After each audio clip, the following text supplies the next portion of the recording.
नमस्कार प्यारे मित्रों। आज जानेंगे जीएस के प्रश्न जो पूर्व की परीक्षाओं में पूछे गए आगामी परीक्षाओं के लिए महत्वपूर्ण है। उन्हीं प्रश्नों पर चर्चा किया जाएगा। अगर आपने इससे पहले की 2 वीडियो नहीं देखी तो आप चैनल पे जाइए, पहले वो वीडियो देखिए, फिर ये तीसरी जो वीडियो है फिर इसको देखिए। प्रश्न दिया है निम्नलिखित कथनों पर विचार कीजिए। यहाँ पर पहला जो कथन दिया है 9 दिसंबर 1946 को होने वाली संविधान सभा की पहली बैठक मुस्लिम लीग ने भाग लिया था। फिर दूसरा जो कथन दिया है संविधान सभा का गठन वयस्क मताधिकार के आधार पर किया गया था। यहाँ पे सही उत्तर चुनना है, तो देख लेते हैं सही उत्तर कौन सा होगा। तो यहाँ पे जो सही उत्तर होगा वो आंसर नंबर डी सही होगा। और चर्चा कर लेते हैं संविधान सभा के बारे में। यहाँ पे बताया गया है कि जो 9 दिसंबर 1946 को संविधान सभा की बैठक पहली हुई थी, ये बिल्कुल बात ठीक है, लेकिन यहाँ पे फिर आगे जोड़ दिया मुस्लिम लीग ने भाग लिया था, तो ये बात जो है वो गलत हो जाती है। मुस्लिम लीग ने जो भाग नहीं लिया था बल्कि इस सभा का जो है वो बहिष्कार किया था, तो इसलिए कथन 1 जो है वो गलत हो जाता है। फिर संविधान सभा का जो गठन हुआ था वो अप्रत्यक्ष रूप से किया गया था, ये भी याद रखिएगा, और निर्वाचन समिति के आधार पर किया गया था, तो इसलिए कथन जो 2 है वो भी गलत हो जाता है। अगर पूछ लिया जाए संविधान सभा का जो गठन है वो कब किया गया था, तो संविधान सभा का गठन जो है वो जुलाई 1946 में किया गया था, और इसकी पहली बैठक कब हुई थी, तो 9 दिसंबर 1946 को हुई थी। अगर पूछ लिया जाए संविधान सभा में कितने सदस्य थे, तो 389 सदस्य थे, ये भी याद रखिएगा। फिर अगर पूछ लिया जाए संविधान सभा की जो अंतिम बैठक थी वो कब हुई थी, तो संविधान सभा की अंतिम बैठक हुई थी वो 24 जनवरी 1950 को हुई थी, ये भी याद रखिएगा। इसी दिन जो राष्ट्रीय गान है उसको राष्ट्रीय मान्यता भी दी गई थी। अगर पूछ लिया जाए जो संविधान है उसको अंगीकृत संविधान सभा के द्वारा कब किया गया, तो इसको जो अंगीकृत किया गया था वो 26 नवंबर 1949 को किया गया था, ये भी याद रखिएगा। और लागू कब किया गया, तो 26 जनवरी 1950 को लागू किया गया, ये भी याद रखिएगा। तो ये सबसे इंपॉर्टेंट बन जाता है, तो यहाँ से प्रश्न बनाया जा सकता है। और अगर पूछ लिया जाए जो संविधान बना था उस समय अनुच्छेद कितने थे संविधान में, तो 395 अनुच्छेद थे, ये भी याद रखिएगा। 12 अनुसूचियां थी, ये भी याद रखिएगा। आगे चलते हैं। अगला प्रश्न दिया है निम्नलिखित में से किस राज्य सरकार ने गुणोत्सव 2024 का शुभारंभ किया, तो ये किसने किया है, तो इसका जो राइट आंसर होगा वो आंसर नंबर ए से होगा। असम सरकार ने जो है वो इसका शुभारंभ किया है, ये भी याद रखिएगा। और कब से कब तक का किया था, तो 3 जनवरी से 8 फरवरी के बीच किया था, ये भी याद रखिएगा।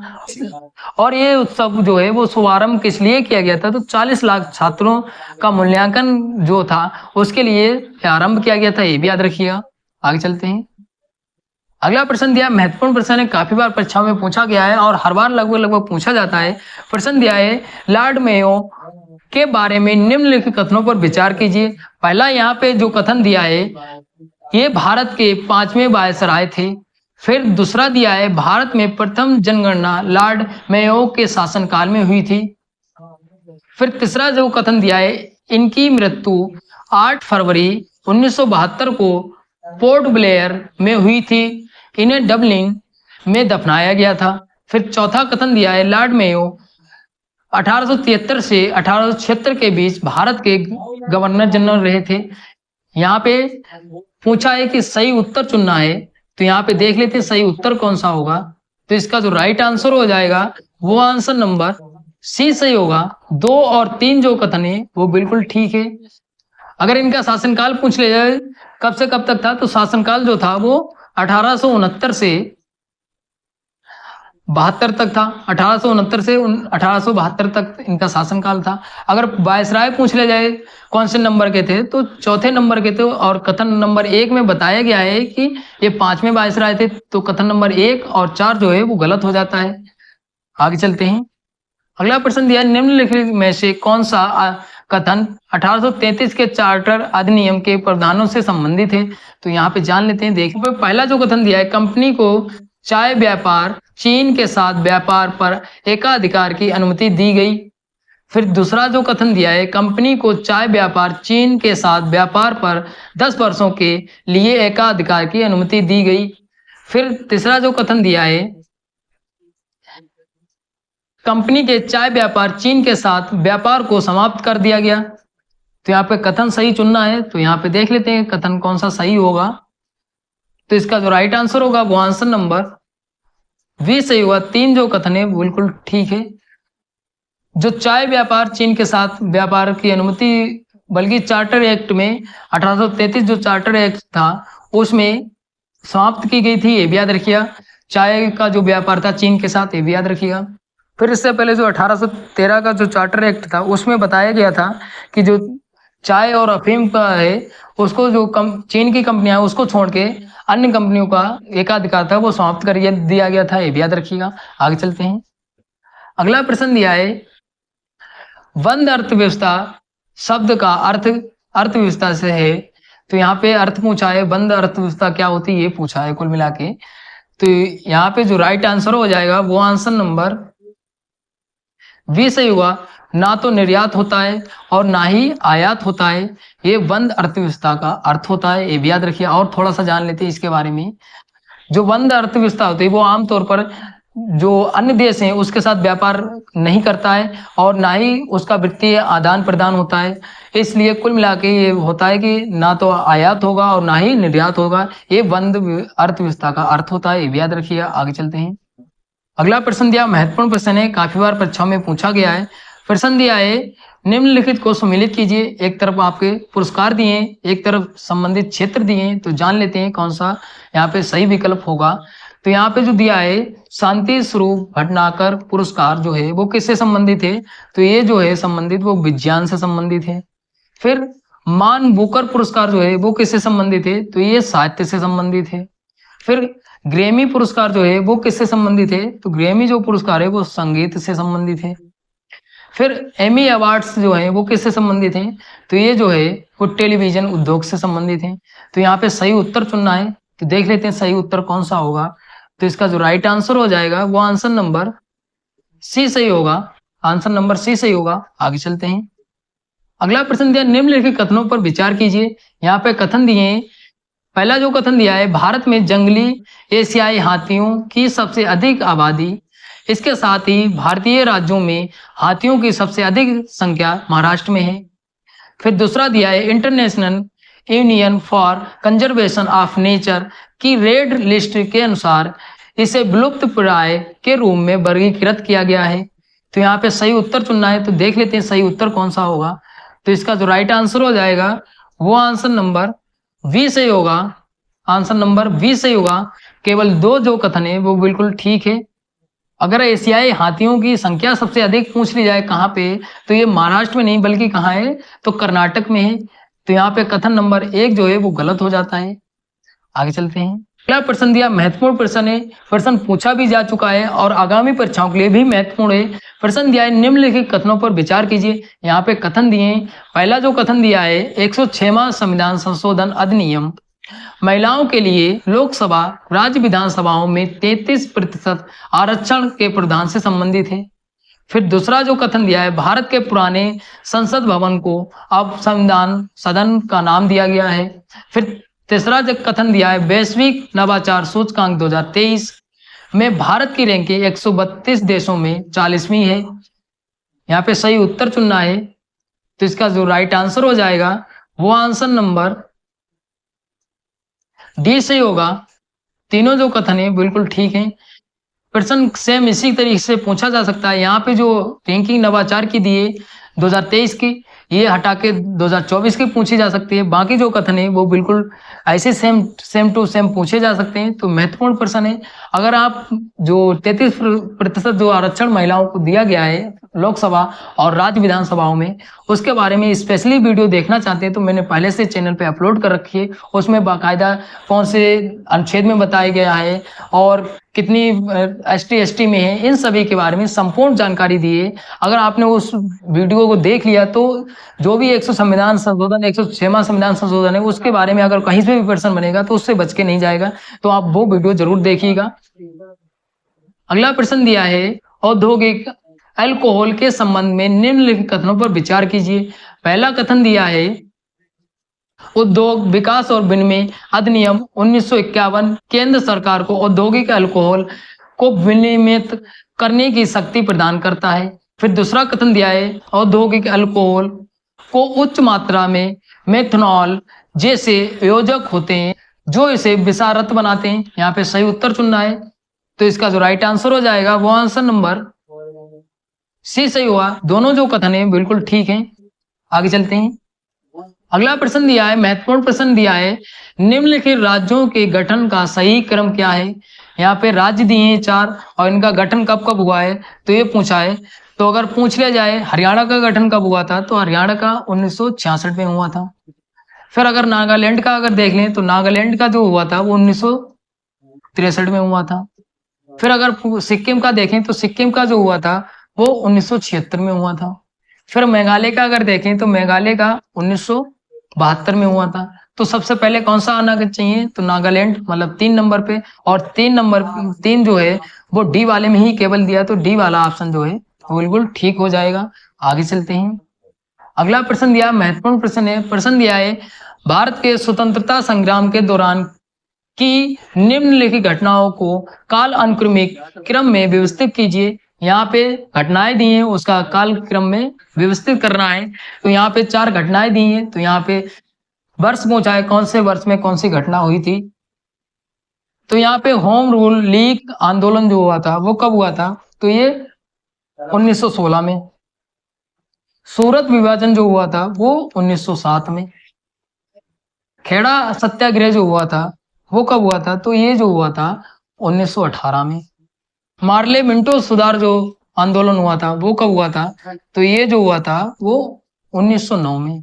तो यहाँ पे सबसे पहले जो आना चाहिए वो 1907 आना चाहिए, मतलब 2 वाला। तो यहाँ पे 2 वाले केवल सी में दिया है, तो ऑप्शन नंबर सी जो है वो ठीक हो जाएगा। आगे चलते हैं। अगला प्रश्न दिया है, फिएट मनी के संदर्भ में निम्नलिखित कथनों पर विचार कीजिए।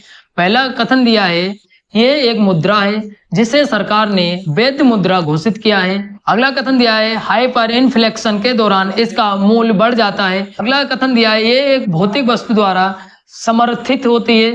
तो यहाँ पे सही उत्तर चुनना है। देख लेते हैं सही उत्तर कौन सा होगा। तो इसका जो राइट आंसर होगा वो आंसर नंबर बी सही हुआ। कथन 2 और 3 जो है बिल्कुल ठीक है।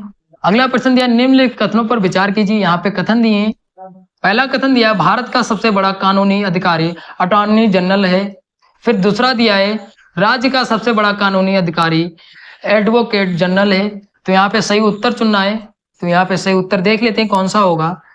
सही उत्तर जो होगा वो आंसर नंबर इसका सी सही होगा। दोनों जो कथन है बिल्कुल ठीक है।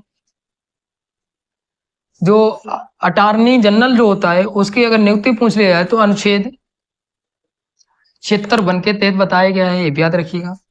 और इसकी नियुक्ति किसके द्वारा की जाएगी तो अनुच्छेद 76 के तहत जो मंत्रिमंडल होगी वो उसके द्वारा। और किसके द्वारा नियुक्ति किसके द्वारा हो, भारत के राष्ट्रपति द्वारा। लेकिन किसकी अनुमति पे होगी तो मंत्रिमंडल की अनुमति पे होगी, ये भी याद रखिएगा। आगे चलते हैं। अगला प्रश्न दिया, महत्वपूर्ण प्रश्न है। प्रश्न दिया है, मनसबदारी जागीरदारी व्यवस्था के अंतर के संबंध में निम्नलिखित कथनों पर विचार कीजिए। यहाँ पे पहला जो कथन दिया है, मनसबदार केवल मुगल साम्राज्य की सैन्य जरूरतों को पूरा करने के लिए जिम्मेदार थे, जबकि जहांगीरदार सौंपे गए क्षेत्र की वित्तीय व्यवस्था के रखरखाव के लिए जिम्मेदार थे। फिर दूसरा जो कथन दिया है, मनसबदारी प्रणाली जागीरदारी प्रणाली का एक अभिन्न अंग थी जो अकबर के अधीन विकसित हुई थी। यहाँ पे सही उत्तर चुनना है। तो सही उत्तर देख लेते हैं कौन सा होगा। तो यहाँ पे जो सही उत्तर है वो आंसर नंबर इसका ए सही हुआ। केवल एक जो कथन है बिल्कुल ठीक है। और थोड़ा सा इसके बारे में जान लेते हैं।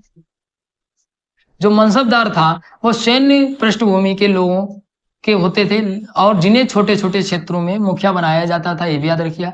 मनसबदार कहा जाता था उनको जो मुखिया बनाए जाते थे। अधिकारियों और आकार क्षमताओं के लिए अपने अपने क्षेत्रों में सैन्य इकाइयों को बनाए रखने का कर्तव्य दिया जाता था। और जहांगीरदारी जो थी प्रणाली वो मनसबदारी प्रणाली का एक अभिन्न अंग थी जो अकबर के अधीन विकसित हुई थी, ये बिल्कुल बात ठीक है। आगे चलते हैं। अगला प्रश्न दिया, निम्नलिखित में से कौन सा सही सुमेलित नहीं है। यहाँ पे नहीं पूछा है। प्रश्न को भी बड़े ध्यान से पढ़िएगा। यहाँ पे एक तरफ झील दी है और राज्य दिए हैं, तो यहाँ पे कौन सा सम्मिलित नहीं है ये पूछा है। तो इसका जो राइट आंसर होगा वो आंसर नंबर डी वाला सही हुआ। रूपकुंड जो है वो हिमाचल प्रदेश नहीं है बल्कि कहाँ है तो उत्तराखंड में है, ये भी याद रखिए उत्तराखंड में। और ये जो है रूपकुंड, ये जो झील है वो कंकाल झील भी बोला जाता है इसको, है ये भी याद रखिएगा। और ये कहाँ पे स्थित है? उत्तराखंड में। तो उत्तराखंड के चमोली जिले में स्थित है, ये भी याद रखिएगा, चमोली जिले। स्थान भी पूछा जा सकता है, तो चमोली जिले में उत्तराखंड के स्थित है। और ये कंकाल झील भी बोली जाती है इसको। और ये किस लिए प्रसिद्ध है? तो इसमें 500 से अधिक जो है वो कंकाल पाए गए थे, इसलिए कंकाल झील बोली जाती है इसको, ये भी याद रखिएगा। आगे चलते हैं। अगला प्रश्न दिया, संसद की संयुक्त बैठक के संदर्भ में कौन सा कथन सही है? यहाँ पे सही कथन पूछा है, तो देख लेते हैं। पहला जो कथन दिया है यहाँ पे वो दिया है, अनुच्छेद 109 कुछ मामलों में दोनों सदनों की संयुक्त बैठक का प्रावधान करता है। फिर यहाँ पे दूसरा कथन दिया है, अध्यक्ष संसद के दोनों सदनों की संयुक्त बैठक की अध्यक्षता करता है। तो यहाँ पे सही उत्तर चुनना है। तो यहाँ पे जो सही उत्तर होगा इसका वो आंसर नंबर बी सही होगा। यहाँ पे दो जो कथन है बिल्कुल ठीक है। जो लोकसभा जो होता है स्पीकर, वो संसद के दोनों सदनों की अध्यक्षता करता है, ये बिल्कुल बात ठीक है। और ओम बिरला जी अभी हाल ही में स्पीकर बनाए गए हैं, ये भी याद रखिए, अध्यक्ष बनाए गए हैं, ये भी याद रखिएगा। कथन नंबर 1 इसलिए गलत हो जाता है कि दोनों सदनों की संयुक्त बैठक जो है वो अनुच्छेद 108 जो है वो प्रावधान करता है, और यहाँ पे 109 दिया था, इसलिए कथन नंबर 1 जो है वो गलत हो जाता है, ये भी याद रखिएगा। और अगर जो संसद का अध्यक्ष है अगर वो अनुपस्थिति है उसकी, तो संसद के जो सदस्य हैं उनमें से अध्यक्षता करेगा। लेकिन कब करेगा? तो ये जो है वो राष्ट्रपति जो कहेगा वही आदमी अध्यक्षता करेगा दोनों सदनों की, ये भी याद रखिएगा। यहाँ पे फिर दिया है, भारतीय संविधान का अनुच्छेद 108 जो है वो संसद के दोनों सदनों की संयुक्त बैठक का प्रदान करता है, ये भी याद रखिएगा। जो लोकसभा अध्यक्ष होता है वो संयुक्त बैठक की अध्यक्षता करता है, लेकिन अगर वो नहीं है, अनुपस्थित है, तो उसकी जो अध्यक्षता है वो उपाध्यक्ष करेगा, या राष्ट्रपति द्वारा चुना गया लोकसभा का कोई भी सदस्य अध्यक्षता करेगा, ये भी याद रखिएगा। अगला प्रश्न दिया है, उत्तर प्रदेश के संबंध में अग्रलिखित में से कौन सा कथन सही सुमिलित नहीं है? यहाँ पे नहीं पूछा है, तो यहाँ पे देख लेते हैं। यहाँ पे जो राजकीय पक्षी दिया है वो पहाड़ी मैना दिया है। फिर जो राजकीय पशु है बारहसिंगा। फिर राजकीय वृक्ष अशोक। जो राजकीय पुष्प है वो पलाश। तो यहाँ पे सही उत्तर चुनना है, तो इसका जो राइट आंसर हो जाएगा वो आंसर नंबर सी सही हुआ। एक जो है वो सही सुमिलित नहीं है। जो राष्ट्रीय पक्षी है वो साइरस क्रेन है, याद रखिए, साइरस क्रेन। आगे चलते हैं। फिर अगला प्रश्न दिया, निम्नलिखित नदियों को उनके उद्गम स्थल से सुमिलित कीजिए। यहाँ पे एक तरफ नदी दी है और एक तरफ उद्गम स्थान दिया है, तो देख लेते हैं कौन सा सही सुमिलित होगा। तो यमुना का जो होगा वो 4 नंबर पे जाएगा, यमुनोत्री। तो यहाँ पे आप देख भी सकते हैं यहाँ पे मैचिंग में। तो यहाँ पे पहली बात तो आप अगर यमुना मिलाएंगे तो पहले ही आंसर मिल जाएगा डी वाला, क्योंकि यहाँ पे 4 वाला जो है, पहला वाला 4 जो है वो डी में दिया है, तो यहाँ पे पहले ही आंसर मिल जाएगा। और कृष्णा जो है वो कहाँ जाएगी? तो कृष्णा जो है महाबलेश्वर। फिर गोदावरी जो है वो कहाँ से निकलती है? तो नासिक से। फिर महानदी जो है सिहावा पर्वत से निकलती है। तो यहाँ पे डी वाला ऑप्शन जो है वो सही होगा। आगे चलते हैं। अगला प्रश्न दिया, आगामी लोकसभा चुनाव 2024 कौन सी लोकसभा के लिए चुनाव होंगे? तो यहाँ पे जो होगा वो 18वीं लोकसभा का चुनाव है, वो हो चुका है, ये भी याद रखिएगा। और कितने चरणों में हुआ है? तो 7 चरणों में चुनाव हुआ है, ये भी याद रखिएगा। कब से कब तक? तो 19 अप्रैल से 1 जून तक ये चुनाव चला था। अब मोदी जी फिर से तीसरी बार जो है वो प्रधानमंत्री बन चुके हैं। अगर आप 18वीं लोकसभा के बारे में संपूर्ण जानकारी लेना चाहते हैं तो मैंने 18वीं लोकसभा के बारे में संपूर्ण जानकारी दे रखी है। सबसे कम उम्र का सांसद कौन बना है, महिला कितनी सांसद बनी है, और अभी तक सबसे ज़्यादा वोटों से कौन जीता है, नोटा पे कहाँ पे सबसे ज़्यादा वोट पड़े, इन सभी के बारे में वहाँ उस वीडियो में चर्चा किया है। तो 18वीं लोकसभा चुनाव के विवरण ऐसा थंबनेल मिलेगा आपको, उसमें देखिए, लगभग 20 मिनट की वीडियो है। अगर 18वीं लोकसभा से कोई भी प्रश्न बनेगा तो वहां से बच के नहीं जाएगा, तो आप वो वीडियो जरूर देखिएगा। आगे चलते हैं। प्रश्न दिया है, उत्तर प्रदेश राज्य निम्नलिखित में से कौन से भारतीय राज्यों के साथ अपनी सीमा साझा करता है? तो यहाँ पे सबसे इंपॉर्टेंट है प्रश्न। तो यहाँ पे 6 राज्य दिए हैं, तो यहाँ पे बताना है कौन सी जो है वो राज्य जो है वो सीमा साझा करते हैं। तो यहाँ पे देख लेते हैं, तो इसका जो राइट आंसर होगा, तो 6 राज्य हैं, 6 राज्य ही सीमा साझा करते हैं। और जान लेते हैं इसके बारे में है। उत्तर प्रदेश राज्य जो है वो 8 राज्यों से और एक केंद्र शासित प्रदेश से अपनी सीमा साझा करता है। तो अगर केंद्र शासित प्रदेश पूछ लिया जाए तो दिल्ली है, अगर राज्य पूछ लिया जाए तो उत्तराखंड है, हिमाचल प्रदेश है, हरियाणा, राजस्थान, मध्य प्रदेश, छत्तीसगढ़, झारखंड और बिहार, ये 8 राज्य हैं और एक केंद्र शासित प्रदेश से सीमा साझा करता है। कौन? तो उत्तर प्रदेश। ये भी याद रखिएगा। अगर उत्तर प्रदेश के बारे में पूछ लिया जाए तो उत्तर प्रदेश में 75 जिले हैं, ये भी याद रखिएगा। और सबसे इम्पोर्टेंट है कि जो उत्तर प्रदेश है जनसंख्या की दृष्टि से सबसे बड़ा राज्य है। अगर क्षेत्रफल की दृष्टि से पूछ लिया जाए तो राजस्थान है, ये भी याद रखिएगा। तो इतने जीएस के प्रश्न थे। आशा करते हैं आपको वीडियो अच्छी लगी होगी। अच्छी लगी तो लाइक शेयर कमेंट करिए और कोई डाउट भी बचता है तो आप कमेंट करके जरूर पूछिएगा। धन्यवाद।